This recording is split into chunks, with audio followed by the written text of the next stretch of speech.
A'udzu billahi minasyaitonir rajim. Bismillahirrahmanirrahim. Alhamdulillahi rabbil alamin wa bihi nasta'inu ala umurid dunya waddin.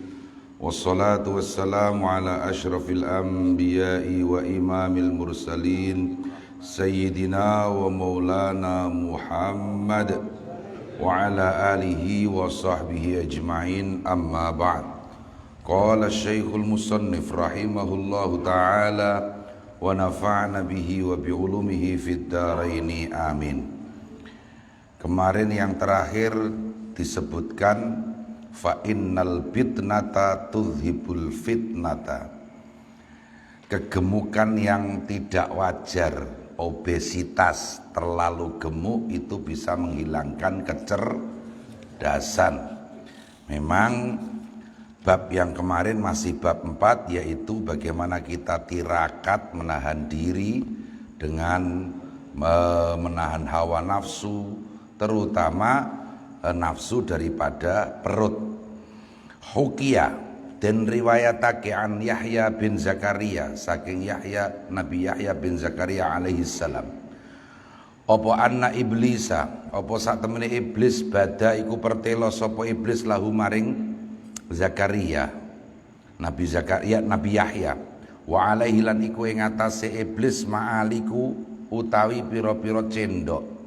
Suatu saat Nabi Yahya bertemu dengan iblis dalam keadaan membawa sejumlah sendok. Faqala mongko ngendika lahu maring iblis sapa Yahya, sapa Nabi Yahya ing pengendikan, ma hadhi, ma iku apa to hadhi utawi iki ma'alik. Qala ngucap sapa iblis ing pengucap asyahawatu, iku pira-pira syahwat, allati rupane syahwat asidu kang napa mancing-mancing ingsun biha kelawan syahwat bani adama ing bani Adam. Jadi iblis membawa sendok itu perlambang syahwat yang digunakan iblis untuk memburu dan memancing anak Adam. Qala Yahya, dawuh sinten Nabi Yahya ing dawuh, hal tajidu ana ta nemu sira iblis li maring ingsun fiha ing dalem ma'alik syai'an utawa fiha ing dalem syahwat syai'an ing suwiji-wiji. Kemudian Nabi Yahya bertanya kepada iblis, apakah saya pernah tergoda oleh syahwat sendok? Syahwat sendok. Dijawab oleh iblis, qala la illa annaka.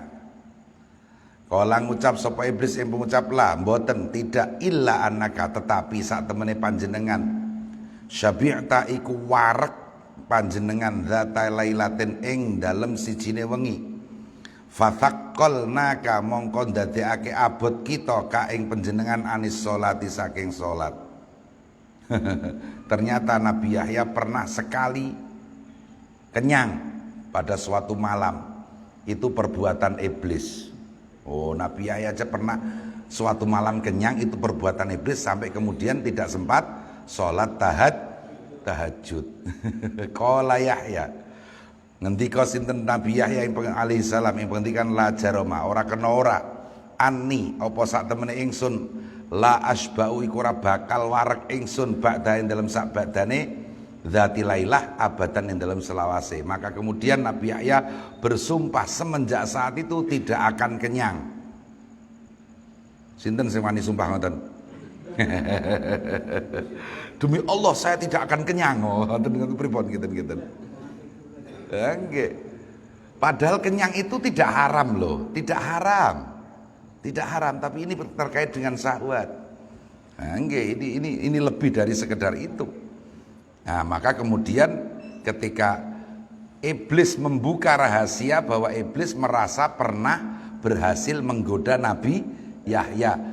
Ingat, ini bukan perbuatan haram, karena para nabi sekali-kali tidak pernah berbuat haram, maksum tetap. Itu akidah Ahlussunnah wal Jamaah. Ini bukan persoalan haram. Hampir sama dengan, nah ini agak melenceng sedikit. cerita yang beredar di sejumlah kitab tentang Nabi Dawud yang ketika sudah beristri 99 masih menginginkan istri patihnya atau perdana menterinya. Waktu itu menginginkan istri orang lain itu nggak apa-apa, nggak dosa. Oh Kang, istrimu kok cantik, sini saya nikahi, ceraikan dia, itu biasa. Oh waktu itu bukan suatu yang haram. Nah, tapi sekarang kan ya haram toh.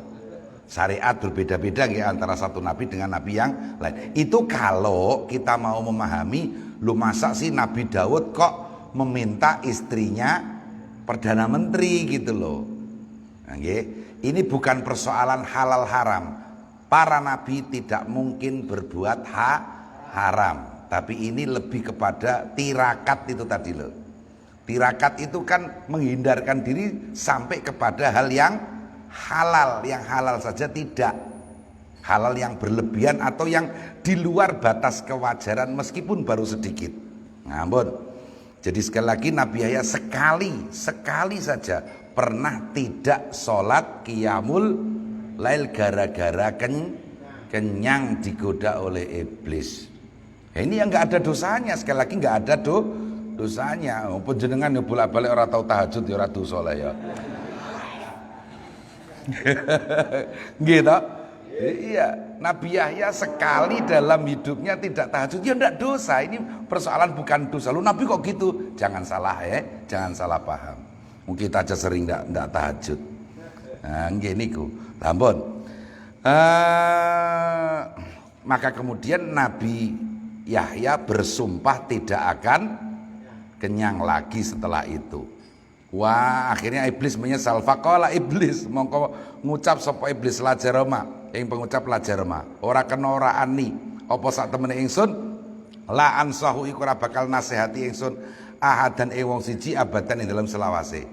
Iblis tadi terpancing oleh Nabi Yahya, kemudian iblis menasehati Nabi Yahya, membuka bahwa Nabi Yahya pernah tidak sholat qiyamul lail, sholat tahajud, itu kan menasihati, ada makna menasihati, sehingga kemudian Nabi Yahya bersumpah tidak akan kenyang lagi. Ini kan nasihat bagus dari iblis.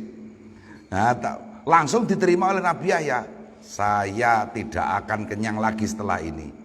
Wah, iblis menyesal, waduh menyesal saya. Nggih, nanti ada hikayat yang lain juga begitu. Iblis itu beberapa kali terjebak oleh Nabi Yahya, menang Nabi Yahyanya. Nggih, itu tadi. Jadi karena ketika iblis membawa sendok ditanya oleh Nabi Yahya, itu apa? Ini syahwat perut. Sendok kan untuk makan. Nah itu syahwat perut ini selalu digunakan iblis untuk memancing-mancing Bani Adam, seluruh manusia. Kemudian Nabi Yahya bertanya, saya pernah tergoda enggak? Oh pernah sekali lah, langsung itu. Kemudian Nabi Yahya bersumpah tidak akan kenyang. Nah iblis menyesal karena terlanjur memberitahu Nabi Yahya. Fahadi, nah mongko utawi iki kisah. Fahadi mongko utawi iki kisah, dhamir sa'an yang muannas. Fiman iku ing dalem wong lam yasba, kang ora warek fi umrihi ing dalem umure man, illa lailatan kejaba ing dalem sewengi. Ini persoalannya Nabi Yahya sekali saja pernah kenyang dalam hidupnya, sekali saja. Maka sampai kemudian keluar sumpah tidak akan kenyang. Itu Nabi Yahya. Sekali saja kenyang itu menyesal. Lah kita, fa kaifa? Mongko kaya apa to biman kelawan wong layaju kang ora pernah ngeleh. Sebaliknya, kalau kita sebaliknya. Fi umrihi ing dalem umure man lailatan ing dalem sewengi. Lah iya, wong Nabi Yahya sekali saja pernah kenyang menyesal bukan main. Lah terus kita yang tidak pernah lapar walau semalam pun, apa pernah kita kelaparan? Blas, blending terus ya. Apa pernah kita kelaparan? Sekali saja dalam hidup kita apakah pernah kita kelaparan? Itu kalau puasa Ramadan, puasa Ramadan ringan sekali. Diakui atau tidak, puasa Ramadan kan akhirnya menjadi apa? Perubahan jadwal makan. Begitu saja toh. Enggak. Nyatanya untuk mempersiapkan buka puasa saja orang berlomba-lomba memasak. Berulang kali menjadi fakta. Di luar Ramadan makan 3 kali, di dalam Ramadan makan 2 kali, tapi anggaran belanja dapur melebihi. Ketika Ramadan pasti naik drastis, padahal makan cuma 2 kali. Loh, ini kan semua orang mengalami, termasuk saya kan gitu. Nggih. Ya nggih. Lho wong dahar ping pindho karo dahar ping telu kok larang dahar ping pindho, ketemu akal tak mboten janjane. Untunge ora dielokno cak lontong mikir ngono. Nggih. Iya. Iya, kita tidak pernah kelaparan hingga pun Ramadan. Tapi kula pernah sepisan. Goro-goro itu pun juga tidak bisa dianggap lapar. Kenapa? Di Mesir puasa Ramadan masuk musim panas. Wah, niku rekoso pancen. Tapi alhamdulillah hanya sebentar. Tahun berikutnya sudah mulai musim apa setelah panas itu, semi kalau nggak salah. Musim gugur. Setelah panas musim gugur. Nggih, setelah panas musim gugur. Gugur atau semi, pokoknya niku lah. Pokoknya wes adem meneh. Tahun kedua, tahun pertama itu masya Allah. Nah itu teman-teman saya lihat itu kalau sudah mulai setelah zuhur, wah tidur tidak pakai baju, mohon maaf, di perut itu dikasih ini air dingin ditaruh plastik. Itu. Tapi kan itu segitu saja. Bayangkan yang tidak bisa makan beberapa hari, kan begitu toh. Kita itu belum pernah lapar sama sekali. Kalau Nabi Yahya hanya pernah kenyang sekali. Nah niku bedane ngoten niku. Ya bedane ya baina sama wa sumur minyak nih ngeten iki carane. Lah kalau kita tidak pernah lapar sama sekali, summayat mau mongko kari-kari tomak sapa man fil ibadati dalam ibadah. Bagaimana mungkin kita bisa berharap bisa beribadah dengan baik kalau kita tidak pernah lapar? Nah niku lho. Garis besarnya di situ. Bagaimana bisa kita berharap bisa beribadah dengan baik kalau kita ternyata belum pernah lapar? Masya Allah. Hukia Aidon an Yahya bin Zakaria alaihissalam. Ada versi lain, versi sejarah yang lain. Ini juga dari Nabi Yahya alaihissalam. Annahu apa sak temen Nabi Yahya syabu'a iku warek sinten Nabi Yahya maratan ing dalam saambalan min khubzi syairin saking roti gandum. Fanama mongko sare sapa Nabi Yahya tilkal lailata ing mengkono-mengkono wengi anwirdi saking wiridane Nabi Yahya. Fa auha mongko paring wahyu sinten Allah taala ilaihi maring Nabi Yahya, ya Yahya. Ho Yahya, hal wajatta ana to nemu sira daron ing omah. Hiya kang utawi dar khairun iku luwih bagus laka kedue sira min dari tinimbang omah ingsun. Awajatta utawa nemu sira jiwaron ing sesandingan, huwa kang utawi jiwar khairun iku luwih bagus laka kedue sira min jiwari tinimbang sandinge ingsun.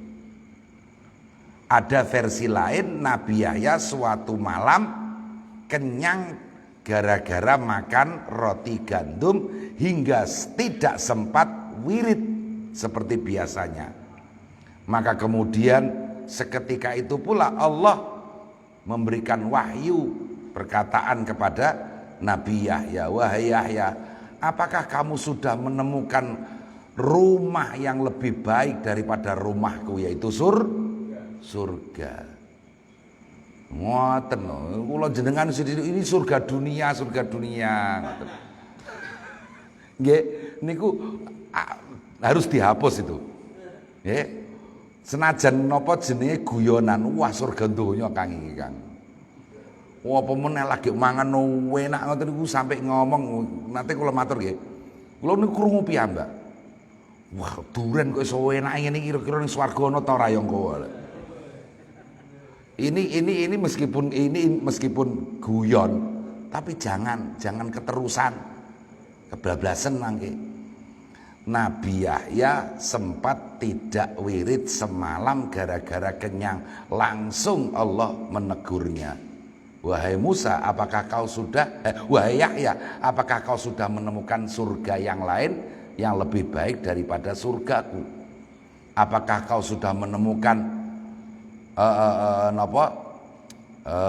sesandingan niku napa ya? Dampingan, yang lebih baik daripada berdampingan dengan Allah.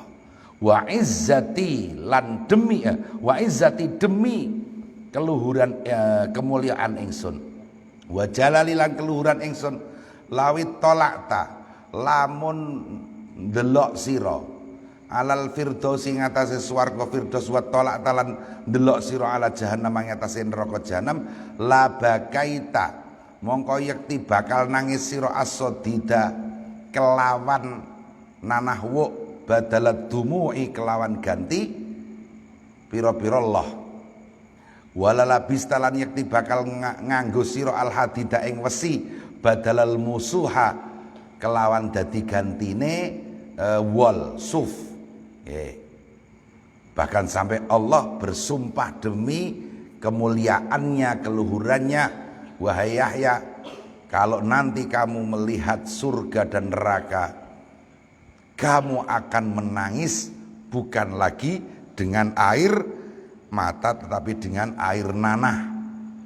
Tidak akan kamu mendapatkan pakaian yang bagus di akhirat, tetapi kamu akan mendapatkan pakaian dari besi. Lah, besi cedak neraka ya panas lah. Semelet lho kok niku. Bon, itulah gambaran cerita-cerita tentang Nabi Yahya, di mana intinya jangan sampai kita tertipu oleh iblis dengan godaan kekenyangan. Kalaupun toh kita belum pernah lapar, paling tidak jangan terlalu kenyang. Bahkan begitu paling tidak. Kalaupun toh kita belum pernah lapar, dan sekali lagi kita harus yakin bahwa kita sebetulnya belum pernah lapar. Menyadari itu suatu kebaikan. Mbon al-babul khamisu fi ghalabatin nafsi dalam menangi nafsu, menangane nafsu wa adawati syaitani lan permusuhane setan. Yang bagi sayukjo lil akili kedue wong kang duweni akal ayyak ma'a apa yen to numpes sapa akil syahwatan nafsi ing syahwate nafsu. Lagi masih biljui kelawan ngelek. Dikatakan oleh musannaf, orang yang berakal itu seharusnya berusaha menumpas hawa nafsu, caranya dengan lapar. Idzil ju'u krana utawi ngeleh qahrun iku bisa numpes li aduwillahi maring musuhe Gusti Allah. Qala sallallahu alaihi wasallam, dawuh sinten Kanjeng Nabi ing dawuh, inna syaitana sak temene setan yajri iku lumaku sapa setan mini bani Adam saking anak Adam majrad dami kelawan kaya mlakune napa getih. Jadi di dalam tubuh manusia kan ada darah. Darah itu kan mengalir. Nah setan itu ya sama-sama bersama-sama dengan darah itu mengalirnya seperti darah di sekujur tubuh kita. Nggih. Ya tangan ya iso ngaplok wong, iso nyolong, iso nyopet kan tenan. Ya karena ada setannya di tangan ini. Ya mata juga ada setannya. Telinga juga ada setannya. Nah niku. Jadi ini sabda baginda Rasulullah SAW. Jadi berjalannya setan di seluruh tubuh kita itu seperti berjalannya darah. Fadayyiku mongko ngrupekno sira kabeh majariyahu ing pira-pira nggon mlakune setan biljui kelawan ngeleh. Jalan-jalan tembus yang dilalui setan di tubuh kita itu, jalan itu bisa kita persempit dengan lapar. Jadi mempersempit ruang gerak setan di dalam tubuh manusia adalah dengan lapar itu tadi. Bon. Inna akraban nasi, sak temene luweh parek-pareke manusa ilallahi maring Gusti Allah. Yaumal kiamati ing dalem dina kiamat, man iku wong tola kang suwe juuhu apa ngelehe man wa atsuhulan ngoronge man. Nah niki. Jadi nanti di hari kiamat orang yang dekat dengan Allah adalah orang yang paling lama lapar dan dahaga. Semakin kita sedikit lapar dan dahaganya, semakin jauh dari Allah di hari kiamat. Duh niku nggih ya. Lah weteng kula mau blending ngene ya. Nggih. Paling tidak berusaha untuk tidak selalu kenyang. Wa a'dzamul muhlikati, utawi luweh gedhe-gedhene pira-pira perkara kang ngrusak libni Adam maring anak Adam, kedua anak Adam iku syahwatul batni, iku syahwate weteng. Di antara hal-hal yang paling merusak anak Adam adalah syahwat perut. Kita tahu prinsipnya kemarin apa? Jika syahwat perut itu kenyang, maka syahwat yang lain kelaparan. Berarti minta dipenuhi. Tapi kalau syahwat perut itu lapar, syahwat yang lain kenyang, berarti tidak perlu dipenuhi. Oh, niku ngaten. Nggih, itu prinsip kita seperti itu. Iya, wong warak iku pengen macem-macem nggih, ha? Nggih, ana serbel-serbel niku ditututi ya nggih. Jajalan jenengan ngeles, serbel-serbel biasa mawon nggih, ha? Nggih, mripat iku ya ora pendirangan-pendirangan. Niku gara-gara mripat pendirang-pendirangan niku wetenge warak ngoten lho. Nek wetenge ngeleh niku ndelok abang ijo ya biasa wae. Nek perlu mata niku berkunang-kunang dak nggih, ha? Blereng niku nek ngeleh ngoten lho nggih. Kalau kita lapar itu mata berkunang-kunang, melihat yang pemandangan yang macam-macam itu tidak tertarik. Lah itu nyata. Prinsipnya begitu. Syahwat perut jangan sampai kenyang. Sebab ketika syahwat perut kenyang, syahwat yang lain lapar. Lapar artinya minta dipenuhi. Tapi kalau syahwat perut ini lapar, syahwat yang lain justru kenyang. Tidak perlu dituruti. Ya niku ngoten.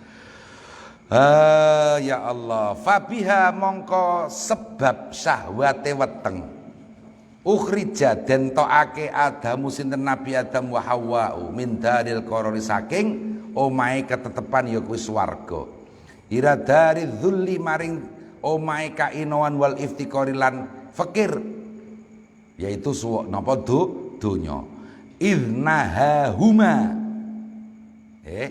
niku kurang kakean mem niku naha huma kakean hak leh kakean hak krana nyegah sinten Allah nglarang sinten Allah huma ing Adam lan Hawa an akli syajarati saking dahar wit wahuldi faghalabat mongko ngalahake huma ing Nabi Adam lan Hawa syahwatuhuma apa syahwate syahwatahuma ing syahwate Nabi Adam lan Hawa hatta akala sehingga dahar sapa Adam Hawa nggih dahar saking buah khuldi fabadat mongko pertelo lahuma kedue Adam lan Hawa sauatuhuma apa aurate Adam lan Hawa. Nah niku jadi terkait dengan peristiwa keluarnya Nabi Adam dan Sayyidah Hawa dari surga kan karena makan toh. Nah, makan itu sekali lagi juga terkait dengan perut. Nggih. Nek cilik niku ngeten kok bedakane kok. Mangan ora wareg, ora mangan wareg napa? Cangkem karo weteng. Sing mangan niku ndak cangkem lah, ora tau wareg. Oh, kan niku ternyata filosofinya dalam sekali loh ya. Ketoke cuman kelihatannya hanya sekedar apa ya? Tebakan saja. Makan tidak kenyang, tidak makan kenyang. Makan tidak kenyang itu mulut. Mulut tidak pernah bisa kenyang. Yang tidak pernah makan perut tapi selalu kenyang. Lho niku to. Weteng niku ora tau mangan. Dijojoi. Lagi niku. Itu ternyata itu maknanya dalam sekali kan. Bahwa mulut kita ini tidak pernah bisa merasakan kenyang. Maka hati-hati. Kasihan perutnya. Ya, kasihan perutnya. Hebat. Wal batnu utawi weteng alat tahqiqi ngatasé hakikate yambu'u syahwati. Lah niki iku sumberane pira-pira syahwat. Perut itu adalah sumber segala syahwat. Wa qala ba'dul hukama lan dawuh sapa sebagiane ulama hukama ing dawuh man utahi sapane wong istaulat kang nguasani alaihi ing atase man an nafsu apa nafsu sara mongko dadi sapa man asiron iku tahanan fi hubbi syahawatiha ing dalem seneng pira-pira kesahwatane nafsu mahsuran tur terbatas fi sijni hafawatiha ing dalem buwi kepira-pira keplesete syahwat bahkan wa manaat lan nyegah apa nafsu qalbahu ing atine man minal fawaidi saking pira-pira faidah. Barang siapa telah dikuasai oleh syahwat nafsunya maka dia adalah orang yang menjadi tertahan dan tertawan untuk selalu mencintai syahwatnya. Nafsu kalau sudah menguasai kita maka kita ini akan selalu ditahan untuk selalu mencintai syahwat. Demikian juga kita berada pada tempat di mana kemungkinan kita terpeleset itu banyak sekali. Kalau nafsu ini sudah kita umbar, kemungkinan kita keliru, kemungkinan kita salah, kemungkinan kita terpeleset dari kebenaran itu lebih banyak. Lebih banyak daripada orang yang suka tirakat. Orang yang suka tirakat itu lebih selamat tentu saja. Jauh dari kemungkinan terpeleset. Nah niku ngoten. Dan bahkan lebih dari itu hatinya tidak bisa menerima hikmah. Fawaid itu hikmah bisa diartikan seperti itu. Ancen angel kandanane. Wong sing angel kandanane biasanya kok doyan mangan. Nggih. Ngaten nggih ya nggih. Sing angel kandanane iku biasane doyan mangan. Yang susah dibilang itu biasanya suka makan. Nyeyelan ya. Masya Allah kalau debat berbusa-busa. Habis itu 2 piring habis. Nah niku. Masya Allah. Man saka ardul jawarihi bisyahwat. Manutai sapane wong saka iku nyirami sapa man ardul jawari ing bumine pira-pira gauta. Disirami bisyahwati kelawan pira-pira syahwat faqat gharisa mongko teman-teman nandur sapa man fi qalbi ing dalem atine man syajaratan nadamati ing wit-witane kegetunan. Barang siapa menyirami tubuhnya dengan syahwat maka sama halnya dia menanam tanaman penyesalan. Napa jenenge awak kok dijoki wae karo syahwat, disirami terus kali syahwat, itu sama halnya kita menanam tanaman yang akan membawa pada penyesalan. Bon, innallaha satamene Gusti Allah taala hale maha luhur Allah khalaqa iku nitahake sinten Allah al khalqa ing makhluk ala salasati durubin ing atase 3 pira-pira werna. Allah menciptakan makhluk itu dalam 3 bentuk. Khalaqani ta'ake sinten Allah al malaikata ing malaikat. Wa raqabalan masang sinten Allah fihi min dalam malaikat al aqla ing akal. Walam yuraqib lan ora masang sapa Gusti Allah sinten Gusti Allah fihim ing dalam malaikat asyahwata ing syahwat. Jenis makhluk itu setidaknya ada 3. Pertama malaikat. Allah hanya memasang akal, tidak memasang syahwat. Itu jenis pertama. Wa khalaqalan nitahake sinten Allah al bahaim ing pira-pira raja kaya. Wa rakabalan masang sinten Allah fiha ing dalem bahaim asyahwat ing syahwat. Walam yurakib lan ora masang sinten Allah fiha ing dalem bahaim al akla ing akal. Sebaliknya malaikat, jenis makhluk yang kedua adalah binatang. Allah hanya menanamkan, memasang syahwat pada binatang, tidak pernah memasang akal pada binatang. Mun cetha niku nggih.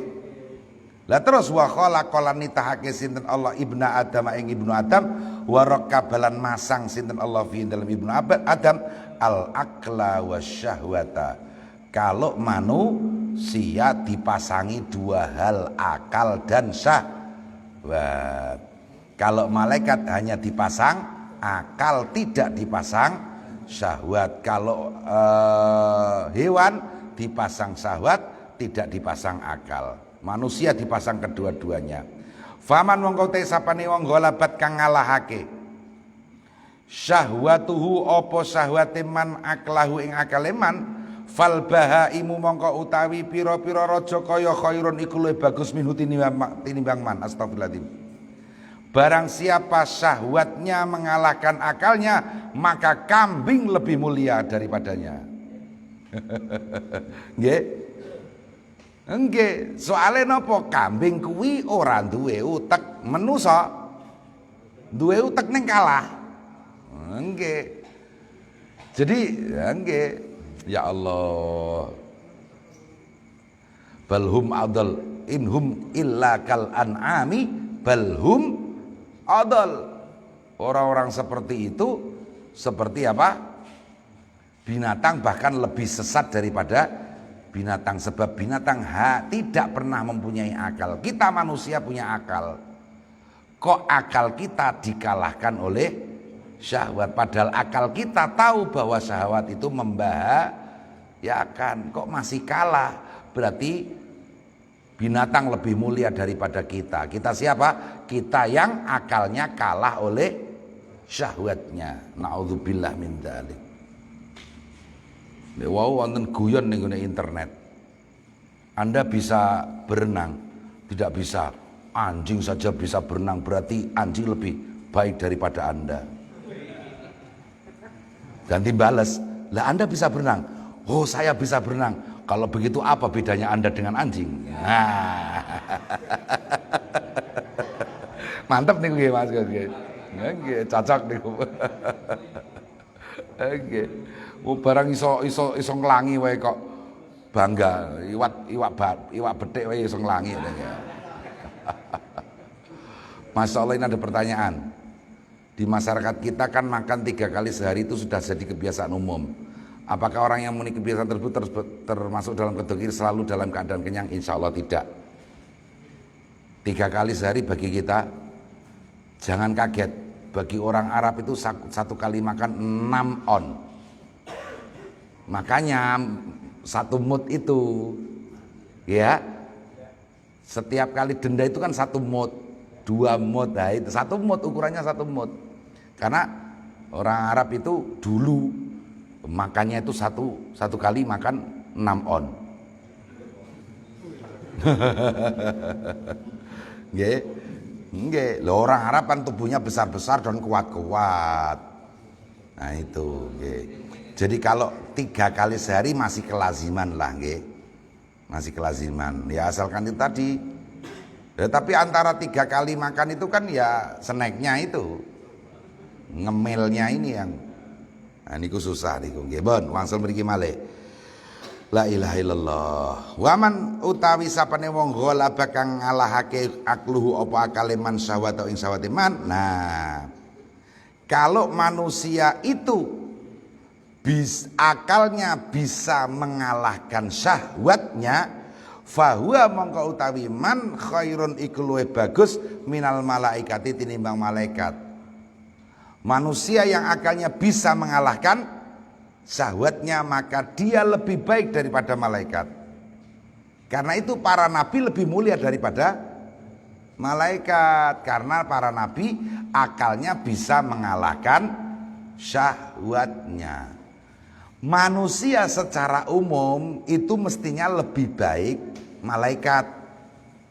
Tetapi ketika manusia itu melebihi karena berhasil akalnya mengalahkan syahwatnya, maka manusia seperti itu lebih mulia daripada malaikat. Karena manusia punya dua hal yang sangat sulit untuk disinkronkan, yaitu tadi akal dan syahwat. Sedangkan malaikat tidak punya syahwat. Ya memanglah malaikat nggak pernah nggak pernah maksiat kan, karena nggak punya syahwat. Bon, lanjut. Hikayatun utawi iki ku cerita. Wah ini ki Qala Ibrahim Al-Khawas. Ini pernah ini cerita ini di kitab Al-Hikam, hampir sama. Kuntu ana sapa ingsun fi Jabalil Lakam, ing dalem pegunungan Lakam. Faraaitu mongko weruh ingsun rumanan ing delima. Fashtahaitu mongko kepengin ingsun hu ing delima. Fa akhadtu mongko njupuk ingsun minhu saking delima wahidatan ing sakwiji. Wahidatan ing siji. Fasyaqaqtu mongko bedah ingsun ha ing ruman. Fawajadtu mongko nemu ingsun ha ing ruman hamidatan hale kecut. Famadaitu mongko tumurus ingsun wa taraktu lan tinggal ingsun ar-rumana ing delima. Ibrahim Al-Khawas suatu saat di pegunungan melihat satu buah delima. Terus kepingin banget memakan delima itu, ketika diicicipi ternyata asam sekali, kecut, maka ditinggalkan. Kemudian beliau melanjutkan perjalanan. Faraitu mongko mirsani ingsun rajulan ing wong lanang matruhan kang glesot, hale glesot utawa kang glesot mawon. Qadijtamaat hale teman-teman kumpul alaihi ing atase rajul azanan biru apa pira-pira rengit. Kemudian saya menjumpai seorang lelaki ya tergolek begitu, terkapar, seluruh sekujur tubuhnya dikerubuti rengit niku napa basa Jawa, basa Indonesia nih. Rengit nggih. Pokoke serangga-serangga lah nggih. Fakultu mongko ngucap ingsun assalamu alaika. Nah, maka Ibrahim Al-Khawas mengucapkan salam kepada lelaki tersebut. Faqala mongko ngucap sapa rajul limang wa alaikassalamu ya Ibrahim. Oh, ternyata orang ini lebih dulu mengenal Sayyid Ibrahim Al-Khawas. Fakultu min aina araftani. Min aina saking endi to arafta kenal panjenengan ni ing kula. Loh, kok Anda kenal saya? Saya tidak kenal Anda. Ya. Ya gambarane niki gelandangan lah nggih. Gelandangan tidur di jalanan, tubuhnya dikerubuti lalat, dikerubuti serangga-serangga. Ya, dengan keadaan seperti itu Syekh Ibrahim Al-Khawas menyapa assalamu alaika, dijawab wa alaikassalam ya Ibrahim. Oh, langsung disebut namanya. Lu dari mana Anda kenal saya? Faqala mongko ngendika sapa rajul man arafallaha, manut sapane wong arafa iku kenal sapa man Allah ing Gusti Allah, la yakhfa mongko ora samar alih ing atase man saya ono apa suci-suci. Barang siapa sudah mengenal Allah tidak akan tidak tahu siapapun. Oh, jenengan kula niki nek kenal pangeran iso kenal sembarang ngoten lho. Lho nggih lah kenal sing gawe kira iki. Kepengin kenal sak donya ya kudu kenal Gusti Allah rumiyin ngoten lho. Masya Allah. Karena beliau ini makrifat kenal kepada Allah, maka beliau orang yang tadi loh digambarkan gelandangan, tubuhnya dikerubuti serangga macam-macam. Nah, ya kenal dengan Sayyid Ibrahim. Maka Sayyid Ibrahim langsung paham kalau ini wali, kan begitu. Dulu belum ada HP, nggak tahu. Sekarang kan tiba-tiba tahu, karena ada HP kan. Masuk kenal akhirnya ya. Wah susah ketemu wong ning ngene dalan terus kenal. Piye bro, kira kenal aku, jare railing. Tak pikir 30 jam ya ora eling-eling niku. Niku repot niku. Nggih pun lah ngapurane. Pancen railing iku piye? Bon. Fakultu mongko ngucap ingsun. Said Ibrahim Al-Khawas kemudian berkata, Aro laka ma'allahi halan, aro ningali kula laka maring panjenengan ma'allahi dalam sertane Gusti Allah halan ing tingkah. Saya melihat Anda ini orang yang sudah punya makom tersendiri di hadapan Allah, di sisi Allah. Fahalla sa'altahu, mongko mbok yo nyuwun panjenengan hu ing Allah ayun jiaka ing yen to nyelametake sinten Allah ka ing panjenengan min hadhihi zanabiri saking iki pira-pira rengit. Maka Sayyid Ibrahim Al-Khawas menyatakan, saya lihat Anda ini dekat dengan Allah. Mbok yao, sebaiknya Anda meminta kepada Allah untuk Anda diselamatkan dari serangga-serangga ini yang menggigit Anda, harus macam-macam, tidak sehat segala macam. Napa jawabannya? Faqala wa inni, orang tersebut si wali tadi menjawab, wa inni lan sak temene ingsun ara iku ningali ingsun laka maring sira ma Allah ing sertane Allah halan ing tingkah. Fahalla sa'altahu mongko mbok yo nyuwun panjenengan hu ing Allah an yunjiaka ing yen to nyelametake sinten Allah ka ing panjenengan min syahwatir rumani saking kepengin delima. Nggih diwales. Jadi kalau Anda tadi Said Ibrahim Al-Khawas memohon mbok yao panjenengan berkenan memohon kepada Allah supaya segar bugar, tubuh tidak dikeruputi apa rengit, lalat, serangga macam-macam. Dijawab, kamu ini juga sebetulnya wali Allah. Ya sebaiknya kamu minta kepada Allah untuk semoga kamu diselamatkan dari keinginan terhadap delima tadi lah. Perso wau ning gunung molo Said Ibrahim tadi makan, iya. Ngene nek dahar-dahar iki aja sing seneng-seneng ngoten, sing renak-renak ngoten lho. Waduh, harus Masya Allah meguk-meguk ngoten iki walah ya. Kemebul-kemebul ngoten. Fa innar rumana, karena sak temene delima ya jitu iku nemu al insanu sapa manusa alamahu ing lorone ruman fil akhirati dalam akhirat. Walad az-zanabiri lan entupane sengatane pira-pira rengit ya jitu iku nemu sapa insan alamahu ing lorone ladzul zanabir fid dunya ing dalam dunya. Kalau sekedar tubuhku tersengat berbagai serangga, itu paling-paling sakitnya di dunia. Tapi gara-gara syahwatmu terhadap delima, sakitnya sampai di akhirat. Ini karena untuk para aulia. Jenengan kepengen delima sesuk ya golek ora apa-apa wis. Wong ya ora haram kok, nggih. Delima tidak haram. Ini untuk para wali. Lha apa tembok waca? Lah nek menawa jenengan ono salah siji dadi wali, ngoten lho maksud kula niku. Ngoten kula dak melu katut lah, ngoten nggih. Nggih. Iya. Jadi ini bagi para aulia. Sekali lagi prinsipnya hasanatul abrar sayyiatul muqarrabin. Bagi orang biasa itu baik, itu tidak buruk, itu tidak haram. Tapi bagi orang-orang yang dekat dengan Allah itu sayyi'ah, itu buruk. Makruh bagi seorang wali haram. Haram bagi seorang wali lepas dari hadratullah. Oh ngoten. Nek kula jenengan makruh wabrak.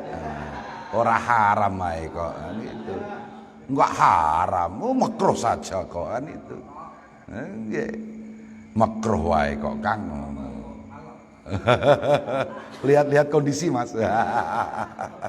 Kalau sebelum subuh ngantuk merokok wajib. Astagfirullahaladzim. Enggak guyon. Nggih. Jadi seperti itu.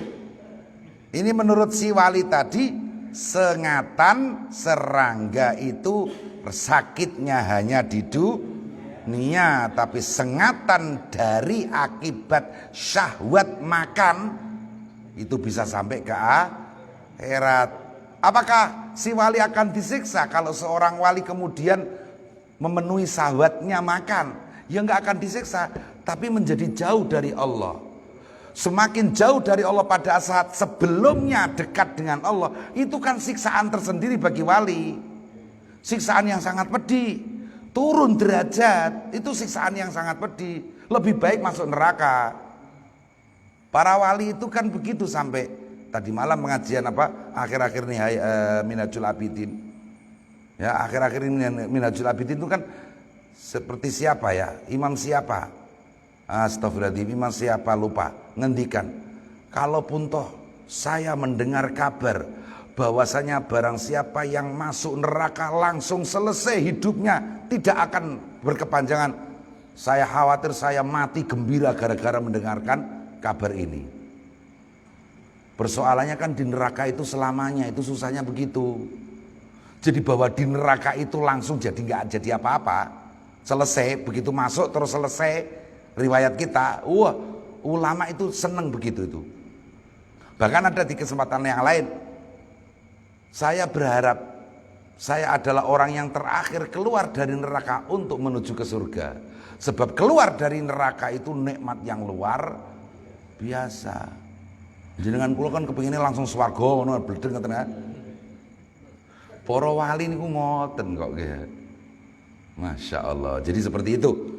Bahwa sekali lagi syahwat perut, syahwat makanan itu tidak haram, tidak dosa. Tapi bagi para aulia yang terjerumus ke dalam itu seolah-olah lebih pedih mendapatkan siksa karena turunnya derajat para aulia itu. Masya Allah. Waladh uzzana biri utawi entupane piro-piro rengit alan nufusi iku ing atase pira-pira jiwa. Walad usyahawati utawi alan nufusi iku dalam ing atase awak-awakan, mboten ing atase awak-awakan. Walad usyahawati utawi entupane syahwat alal qulubi iku ing atase ati. Asyahwatu utawi syahwat tusayyiru iku ndadekake apa syahwat almuluka ing pira-pira raja abidan ing budak. Gara-gara syahwat seorang raja ibarat menjadi budak. Raja itu paling takut dengan permaisurinya ya gara-gara syahwatnya kan. Nggih. Masya Allah. Konon di antara cerita-cerita iseng-isengnya Abu Nawas dengan Harun ar-Rasyid. Harun ar-Rasyid itu konon suka dengan salah satu budak wanita bernama Khalisah. Lah Abu Nawas ingin membuli sang raja, sang khalifah Harun ar-Rasyid. Maka kemudian Abu Nawas menulis syair di pintu kamarnya si budak wanita tadi. Laqad do'a syi'ri ala babikum kama do'a durru ala Khalisah. Sungguh telah sia-sia syair indahku ini di pintumu, seperti sia-sianya permata di leher Khalisah. Nggih, Abu Nawas napa mbuli Harun ar-Rasyid gara-gara Harun ar-Rasyid cinta kepada budaknya. Maka cara mbulinya seperti itu. Laqad do'a syi'ri ala babikum kama do'a durru ala Khalisah. Syair itu dulu kan mestinya ditulis dengan tinta emas, dirajut dengan benang emas, dipasang di Ka'bah. Itu pada zaman dulu itu tempatnya syair yang benar itu begitu mulia. Nah kok syair cuman ditulis di pintu itu sia-sia ngoten lho. Nah, ya. Nah, makanya syairnya Abu Nawas ini sia-sia karena hanya ditulis di pintu, seperti sia-sianya permata kalau dikasihkan kepada si budak yang bernama Khalisah ini gitu loh. Wah, Harun ar-Rasyid marah-marah, kebuli, ya, merasa tersindir, marah-marah. Siapa yang nulis ini? Wah, budak Abu Nawas itu sudah malam-malam. Wah, Abu Nawas dapat bocoran besoknya dia Abu Nawas mau diadili oleh sang raja. Tapi sebelum diadili sang raja, ain tadi dibusek jadi hamzah. Doa kalau dibusek dikit kan jadi doa. Doa itu bukan sia-sia, bersinar. Bersinarlah syairku di pintu kalian seperti bersinarnya permata di leher Kholisoh. Begitu. Akhirnya Abu Nawas selamat. Niki sing nulis kula raja niki, kula niku pancen muji-muji Kholisoh. Mulane jenengan ya pas nek jenengan niku seneng karo Kholisoh, pancen masyaallah gitu. Tapi itu sebenarnya kan juga sindirannya lebih mendalam lagi. Raja bisa menjadi budak gara-gara syahwat. Nah begitu. Ngono iku mbok bener mbok ya Abu Nawas ngono iku ya mbok. Allahu a'lam karangane wong ngono. Oh barang ora hadis wae kok dak ya. Ya ora ana hukume mawon niku. Nggo cerita-cerita. Ngono iso diarani wis wong NU gawene nek cerita-cerita ora ana dasare dak lah. Mungkin dhewe yo nge-share berita ya ora ana dasare padha wae. Nggih pegel ati kula delok share-sharean berita niku. Share-share bagikan terus saya. Nah, jadi begitu. Ini hanya sekedar cerita. Diambil hikmahnya kembali ke sini, asyahwatu tusayyirul muluka abidan. Syahwat itu bisa menjadikan seorang raja sebagai budak. Wasabru utawi sabar yusayyiru iku ndadekake apa sabar al abida ing budak mulukan ing pira-pira raja. Sebaliknya dengan bersabar seorang budak seperti menjadi seorang raja. Nggih ala taro. Niku kula ora pati kepenak petengan kene niki. Ala taro ana ta ora weruh sira. Ilaz kisati Yusufa, maring kisah Nabi Yusuf alaihi salam. Wa Zulaikha lan Siti Zulaikha. Faqat sara. Monggo teman-teman dadi Yusuf sinten Nabi Yusuf Sultana Misra. Sultana Misra iku pimpinane Mesir. Bisa beri sebab sabare Nabi Yusuf. Tapi wasarat lan dadi Zulaikha sapa Zulaikha dalilatan ino hakiratan tur ketegese ino fakiratan tur fakir ajuzan tur tuwek amya atur wuta li ajli syahwatiha krana arae syahwate Zulaikha. Fa inna Zulaikha krana satemene Zulaikha lam tasbir iku ora bisa sabar sapa Zulaikha an mahabbati Yusufa saking nyenengi Nabi Yusuf. Jadi sampai wa ghallaqatil abwaba wa qalat haytalak. Itu kan gara-gara syahwat yang menghinggapi Siti Zulaikha sampai menutup menjebak Nabi Yusuf, ditutup pintunya. Wa ghallaqatil abwaba wa qalat haytalak. Nggih. Tapi Nabi Yusuf qala ma'adzallah, aku berlindung kepada Allah. Niku Nabi Yusuf yang akhirnya menjadi pembesar Mesir, tetapi Siti Zulaikha yang kemudian menjadi bahan gunjingan wanita sekota, gitu. Nggih, ya jadi nggih, ya gara-gara nggak sabar. Makanya orang yang sabar memendam cinta kok kemudian mati, dialah syuhada cinta. Oh, ngoten Mas. Jenengan nek seneng wong iku dipendem wae ngoten ya. Sampai mati ya. Syuhada cinta karena sabar ngoten ya. Nggih. Tur wong ngoten niku kan ya sabar ya akeh kancane nggih ha. Nggih angger nglamar wong wis akeh kancan wae, lha berarti kancane akeh ngoten lho. Maksudnya ditolak ya. Angger nglamar wong wedok kok kekancan wae Mas, ya wis. Kancaku akeh ya. Dalam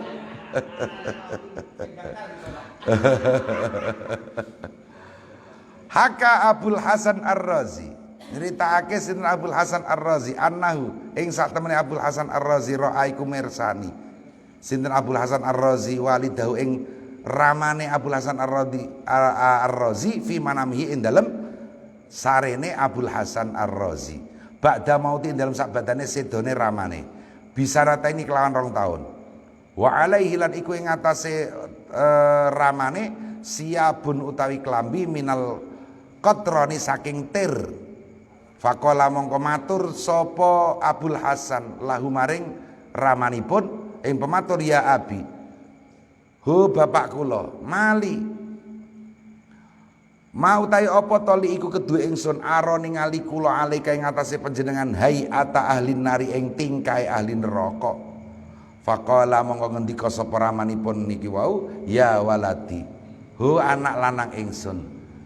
Jadzabatni, narikni ing ingsun nafsi apa nafsu ingsun ilan nar. Jadi Abul Hasan Ar-Razi menceritakan ayahnya sendiri setelah meninggal, kemudian di dalam mimpi ia bertemu ayahnya yang sudah meninggal. Dikatakan ayahnya dalam keadaan seperti ahli neraka. Maka kemudian bertanya, mengapa wahai ayahku? Ya karena aku dijerumuskan oleh nafsuku. Fahdhar mongko waspada sira ya waladi, ho anak lanang ingsun, min khadi'ati nafsika, saking tipuane nafsu ira. Ini sak temene ingsun ubutuli itu iku diparingi bencana sapa ingsun bi arba'in kelawan perkara papat. Masallatu ora padha nguasani apa perkara papat illa li syiddati syakwati, kejaba krana bangete cilaka ingsun wa ana ilan kangelan ingsun. Iblis rupane iblis, wa dunya lan donya, wa nafsi lan nafsu ingsun, wal hawa lan kesenengane nafsu.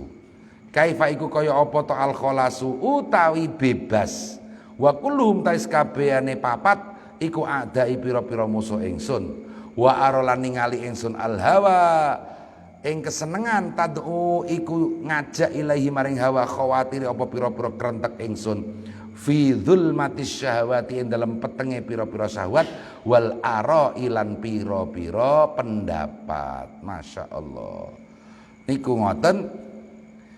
Jadi disebutkan oleh syair tersebut tadi, musuh utama kita itu adalah 4. Pertama iblis, kedua dunia, ketiga nafsu, keempat kesenangan nafsu. Bon summa qal wallahu a'lam bissawab. Al-Fatihah.